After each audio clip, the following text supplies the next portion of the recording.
officially, I'm one of the PAs, as Dr. Kirkwood said. So I'm going to talk about pathology and staging basics. So this is the basics. I'm not a pathologist. I will always say that. But it kind of is the brief staging to help people understand there is actually a lot that goes into it that you don't really think about. You just kind of hear your stage and then a lot of times move on. So we always go by the AJCC 8th edition, and that stands for the American Joint Commission on Cancer. And that is kind of one of the ruling bodies in the United States for cancer staging, cancer recommendations, all that kind of stuff. So the 8th edition for melanoma came out and was implemented on January 1st, 2018. And so that is what we go by. So if you had your melanoma previous to that, yours might be slightly different. There might be, there's very small changes, but generally the rules apply throughout here. So overall, there's stages 1 through 4, 1 being, we say, the best if you have to have it, 4 being metastatic disease. So within that, we use what's called the TNM system. And a lot of other cancers use that as well, but it's just for melanoma, it's very specific. So the T stands for primary tumor. That's the initial site of melanoma. And we really pay attention to things like the thickness and the mitoses. And then you go on to N, which is nodes or lymph nodes. And this is usually determined by any regional lymph nodes that may be possibly involved by the melanoma. And then M stands for metastasis. And this is distant sites of disease throughout the body. So that means the melanoma has traveled farther, and we need to get a hold of that. So going over the T's for primary tumor. So it can be a cutaneous, mucosal, or uveal primary. Cutaneous is the most common, and that's really what this is most applicable to. A lot of times uveal melanomas do not actually get biopsied, so there's not a real thickness. And mucosal as well, sometimes it's a little bit difficult to obtain a thickness level for that, but it still can apply to all of these.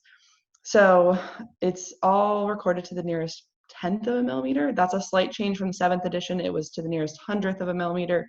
That's just splitting hairs, not overly important for the general population to know that. But so starting at the top, there can be a T0, and that's a melanoma that has an unknown primary, or whether it could be completely regressed.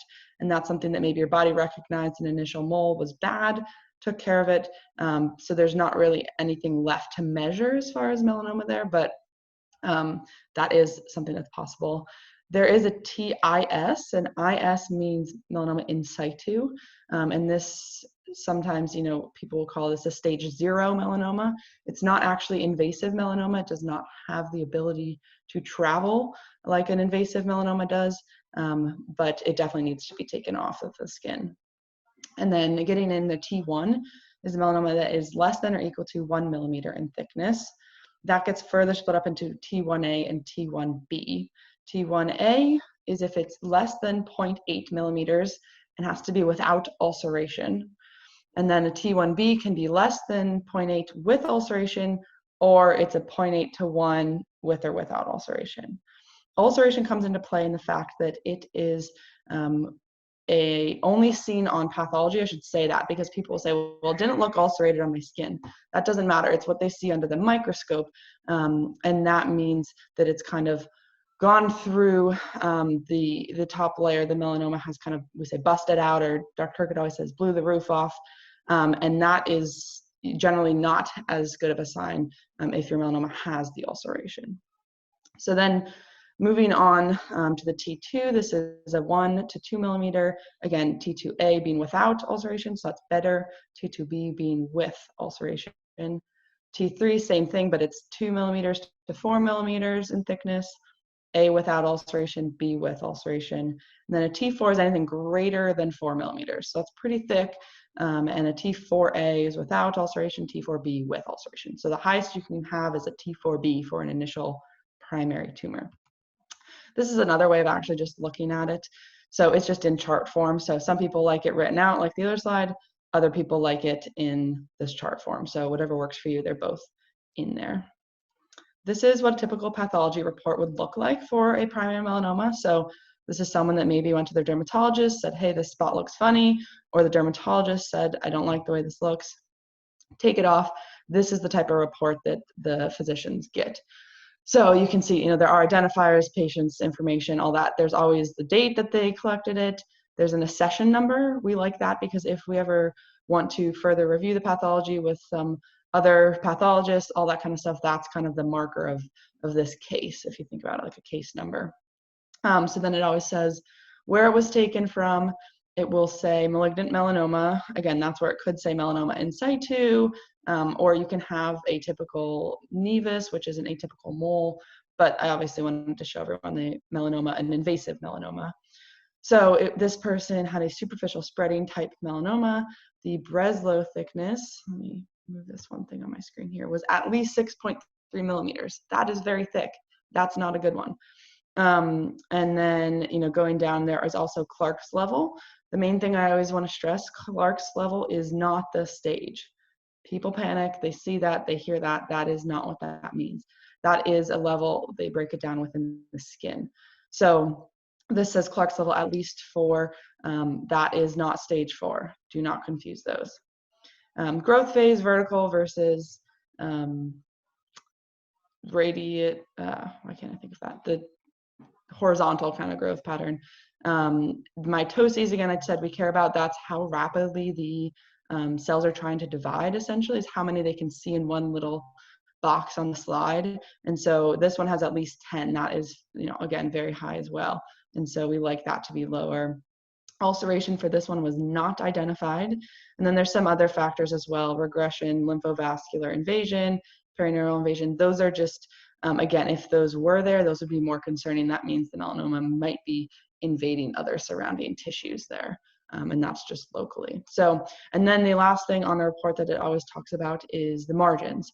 So we want to know, are those involved, and do we need to really make sure we take out all of this? So yes, for this person, it says deep and peripheral were involved. So both of those will need a very big surgery afterwards to make sure we get all of that. Sometimes even if they are not involved, we still make people do surgery. We like to have very wide margins. A lot of melanoma that you cannot, we want to have it not be close and not have any chance of coming back locally there. So for this person over there on the left side, this is an example of a T4A melanoma. So not a great one to have, but one that is there. And then the other thing at the bottom, there's a gross description. So that goes into a lot more, and that talks about what the pathologist did and what they saw. So that's just more of a description that really we care about if there's any sort of questions, but not something that as a patient you need to worry too much about. Okay, and then this is another graph we got from when they redid the staging system of the T prognosis. So this is just independent of anything else. This involves what your T stage is and what that looks like as far as percentage and risk of things coming back. And so basically the only takeaway you really need is that a thicker tumor is not as good as a thinner one. And most people can figure that out, but this is the statistical analysis that they actually did to prove that. So then moving on to the N for lymph node. So this is regional lymph node involvement, or there's also what we call in-transit satellite or microsatellite metastases. So those are usually locally around the actual site where the melanoma was taken off.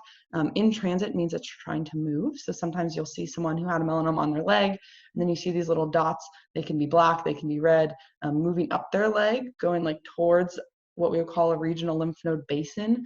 And those will upstage things, the in-transit satellite or microsatellite. So those will make your prognosis not as good as well. And then what we define regional lymph node involvement as is local to the area on your skin. So if you think about it, your skin is protecting you. You have your immune system as, the barrier to protect from any infections, and certainly things like cancer, like melanoma. So what happens is, say you have a melanoma on your arm or your wrist, we would expect that your immune system would, if that melanoma is trying to go anywhere, your immune system would hopefully trap it up in the armpit lymph node basin. So the main basins are your neck, your armpits, your groin. Those are really the big ones. There are a few that sometimes the melanoma can hit in between, but those are the big ones. So that's what we evaluate. And this is evaluated by a sentinel lymph node biopsy. And that is usually done with someone's surgery to get a bigger chunk out of the skin. That's what I always say. That wider excision of the skin, and while they're doing that, they can also check these lymph nodes. And that's usually done by either radioactive or a blue dye. Some people will hear that. So what they do, the surgeons will inject it in the area that the melanoma was biopsied or taken from, see where that traffics to, and generally we can predict that, but if it's somewhere like in the middle of the abdomen or in the middle of the back, you don't necessarily know which side it's going to go to. So this helps us to say it's going to go to this side. So we go into that lymph node basin, take out 1, 2, 3 lymph nodes, look at them under the microscope, and see if there's any melanoma in there. So long way of saying, we start with that, and then you get to, there can be an NX, and that can be sometimes if either the biopsy was not performed or if they're unable to map it. Sometimes the surgeons can inject the blue dye or radioactive dye, and then it doesn't ever go anywhere. So unfortunately, that would be an NX. We don't know. N0 is no regional lymph node metastasis. That's great. We like that. That means your melanoma has not tried to travel through the lymph node system.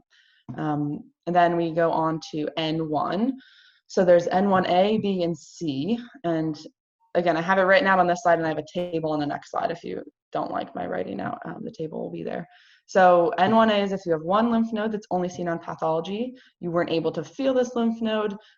We only saw it because we took it out with that biopsy and looked at it under the microscope. N1B is if you have lymph node, but we can feel it. So sometimes people say, oh, I think I feel something in my armpit. You know, that would be something that would be an N1B. And there is such a thing as N1C, where there's actually no regional lymph nodes involved, but there are these in-transit satellite or microsatellite spots around the melanoma where it originally came from. Similarly, moving on to N2, N2A, 2 to 3 lymph nodes, not felt, only seen on pathology. N2B would be 2 to 3 lymph nodes with at least one that was felt. And then N2C is at least one lymph node. It might not have been felt, it might have been felt, but you have that lymph node with the other in-transit satellite, microsatellite. Again, moving down to N3, this is 4+ lymph nodes. The A would be only seen on pathology. The B would be if at least one of them was palpable. And then N3C, you only have to have 2 lymph nodes, but it also have to additionally have the in-transit satellite or microsatellite. The other thing that can be seen is called a matted node, and that's basically a lymph node that's kind of completely involved with melanoma and is not a great thing to see. So again, the table, like I said, I think the table for the N is a little bit more refined than maybe for the T stages, but that's the way that you can look at it. So there's N1 ABC, N2 ABC, N3 ABC. There's a lot of smaller parts that can come into that.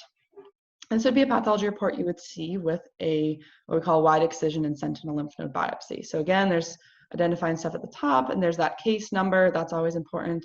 And then you can see, so this person had it around their ear, auricularis ear, so left posterior ear. They checked this lymph node biopsy, and that was negative. So that's great. And then the part 2 is actually the scalp melanoma site. So they took out a bigger chunk around that, and that one, there was no further melanoma seen, and the margins were free. So that's always important. So this would be a good pathology report to get back after you had that bigger surgery. And then again, it goes into the gross description. There's a whole lot more as far as what they do, the processes, how the lab is certified, all that kind of stuff. And then I have another one. This is another pathology report. Sorry, it's not quite as easy to read as the other one. And this would be another wide excision and sentinel lymph node biopsy, but the sentinel lymph node was positive. So if you look down here where it says final diagnosis, part A is the right inguinal lymph node biopsy. That's in the groin. And it says metastatic melanoma in lymph node. So the largest site of deposit is 0.5 millimeters. And then something like extracapular extension, that's something that we look for as well. But then again, in part B is the wide excision, and that was negative. There's no residual tumor. So that person does have a lymph node positive. So moving on to the end prognosis, this is also just going through the general stage 3s. So when someone does have a lymph node involved, it does make the melanoma stage 3 at least. And basically, again, same thing going on, that if it's an earlier and less lymph nodes involved, it's better than having more lymph nodes involved. Very similar to this T stage. And that's easy to follow there.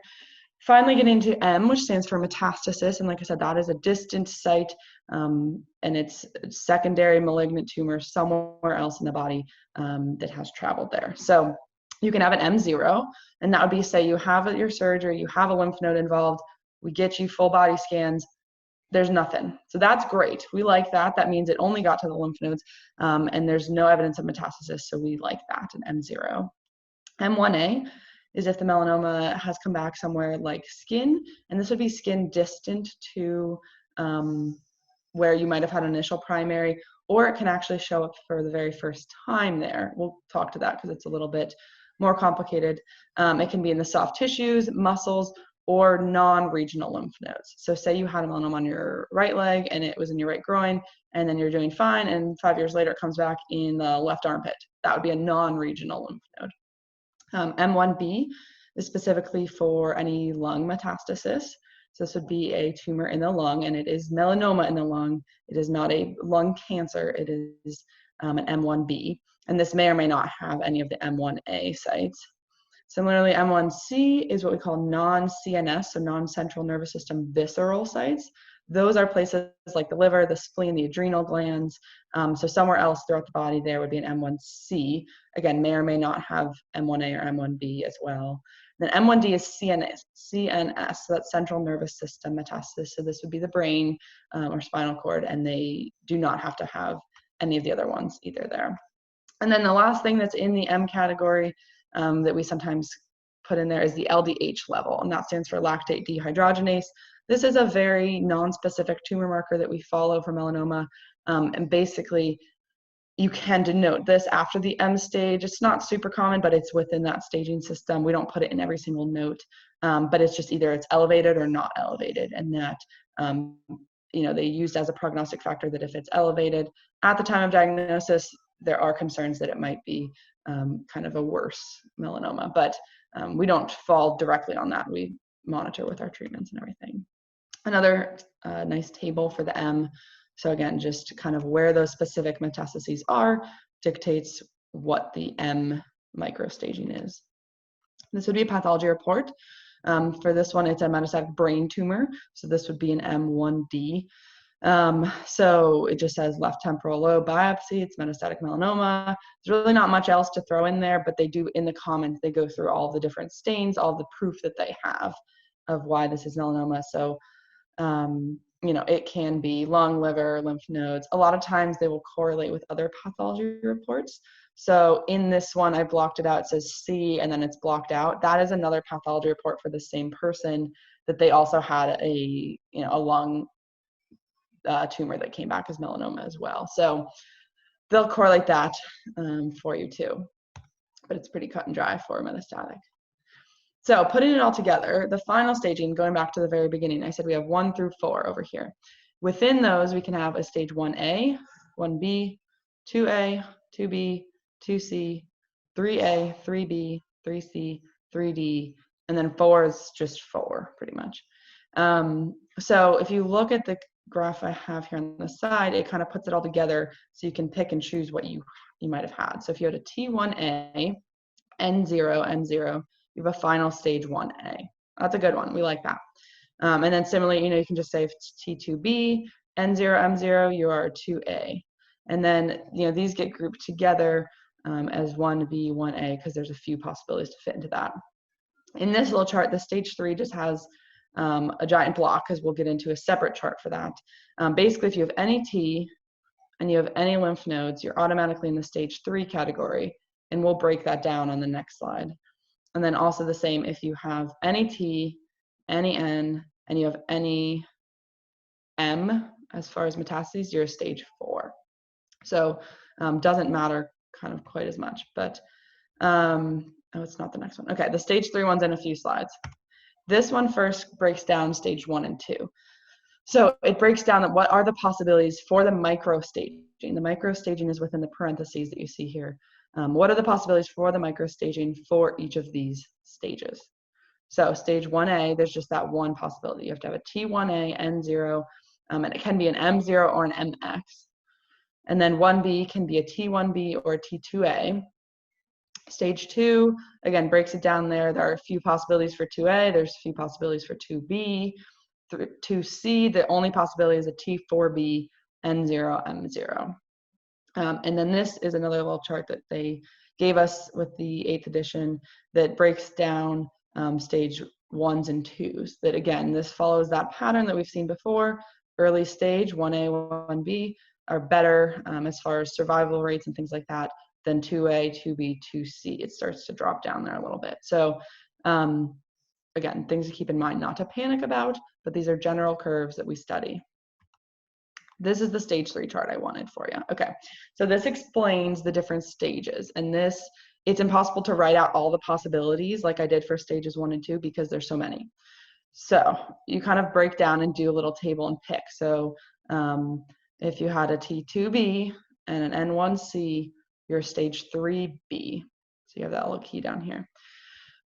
So it kind of fits in here. The general rules I put here on the left, it's 3A would be generally just one lymph node and it has a thinner primary tumor. 3B can be something that can be, it's generally a detected lymph node, something that someone felt with a thin to moderate thickness as far as the primary tumor. Stage 3C is generally multiple nodes with a thicker primary. And then stage 3D, again, is not that common, but this is the thickest of primaries, greater than 4 millimeters and lots of nodes. So at least, generally 3-4 nodes. So that's the general rules, and 3A being better than 3D, but we always use this chart to kind of detect and pick exactly where people fit.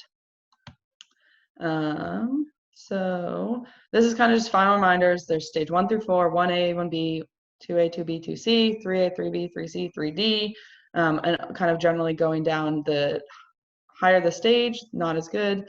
The further in the alphabet you get, also not great. And then on the right-hand side, I was gonna have people shout it out, but we can't really do that.